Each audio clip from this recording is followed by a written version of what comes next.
Estamos en nuestra clase de física con el tema los tipos de movimiento circular o rotacional. Como podemos observar, tenemos dos tipos de movimiento circular. El movimiento circular uniforme, representado por mcu, y el movimiento circular uniformemente variado, representado por la letra mcuv.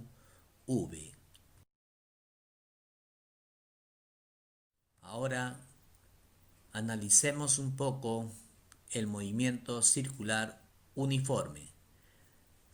Se caracteriza porque la velocidad es constante. Tiene correspondencia con el movimiento rectilíneo uniforme, solamente que ahora la trayectoria ya no es rectilínea, sino es trayectoria circular.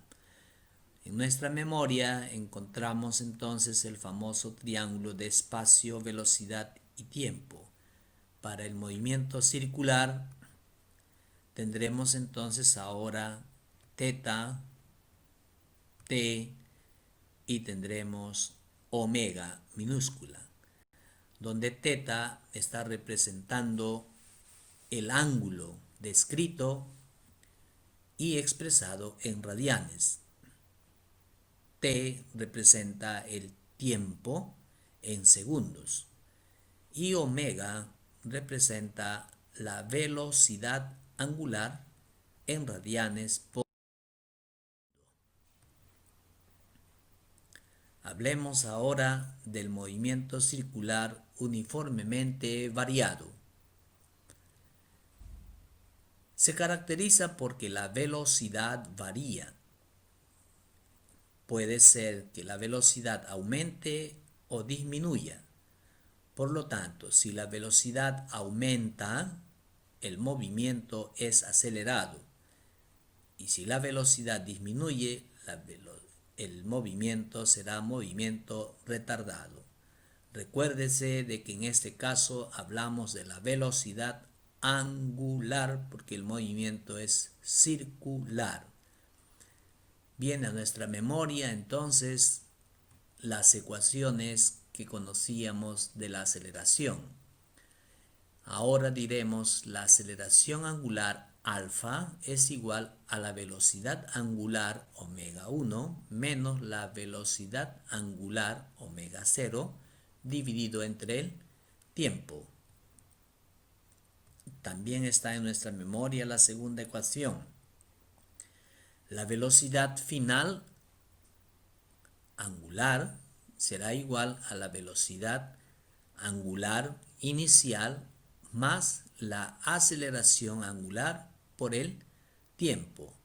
Ya nos vamos dando cuenta de que las ecuaciones son muy parecidas a las ecuaciones que estudiamos en el movimiento rectilíneo uniformemente variado.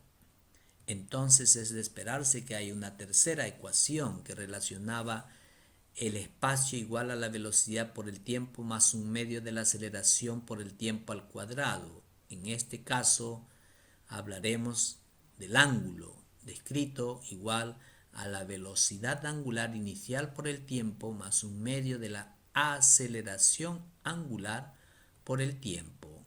Y finalmente conocemos la cuarta ecuación, que se llama la diferencia de cuadrados de las velocidades. Entonces diremos la velocidad angular final al cuadrado menos la velocidad angular inicial al cuadrado es igual a 2 veces el ángulo por la aceleración angular.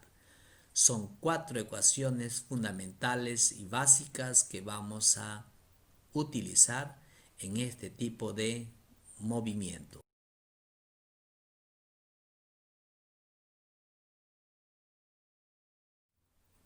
Para ello vamos a conocer ahora algunos retos. El primer reto dice: un cuerpo en rotación describe un ángulo de 45 grados cada 30 segundos. Calcular la velocidad angular.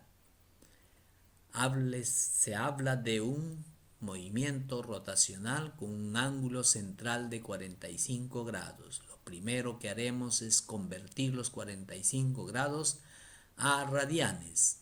Y como se dice solo la velocidad angular, este problema pertenece al movimiento circular uniforme.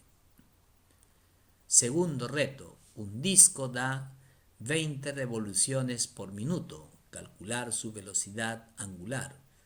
Si da 20 revoluciones en cada minuto, es un movimiento circular uniforme. El tercer reto, el período de rotación de una rueda es 0,4 segundos. Calcular su velocidad angular. Nuevamente, si hablamos del período, que es el tiempo que tarda en dar una vuelta o una revolución, entonces estamos hablando del movimiento circular uniforme. En el cuarto reto, una rueda empieza a moverse. Si empieza a moverse quiere decir que parte del reposo. Por lo tanto, ya no hablamos del movimiento circular uniforme. Y alcanza una velocidad de 2pi radianes por segundo en 40 segundos. Calcular su aceleración angular. Como ya hablamos de aceleración, este reto corresponde al movimiento circular uniformemente variado. Buscaremos una de las ecuaciones para poder resolver este cuarto reto.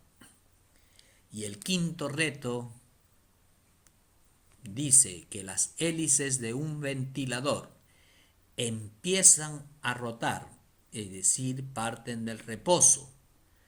Empiezan a rotar con una aceleración de pi radianes por segundos al cuadrado. Si ya nos dicen el término aceleración, por lo tanto estamos en el movimiento circular uniformemente variado. Calcular cuántas vueltas dará en 2 minutos. Directamente no vamos a poder calcular el número de vueltas. Entonces procederemos nosotros con nuestras ecuaciones a encontrar primero el ángulo que describe las hélices del ventilador, cuántos de ángulo, cuántos radianes describe, y de acuerdo al número de radianes podremos nosotros conocer el número de vueltas que podrá dar esta hélice del ventilador en 2 minutos. Dicho esto, pasamos a la resolución de los problemas.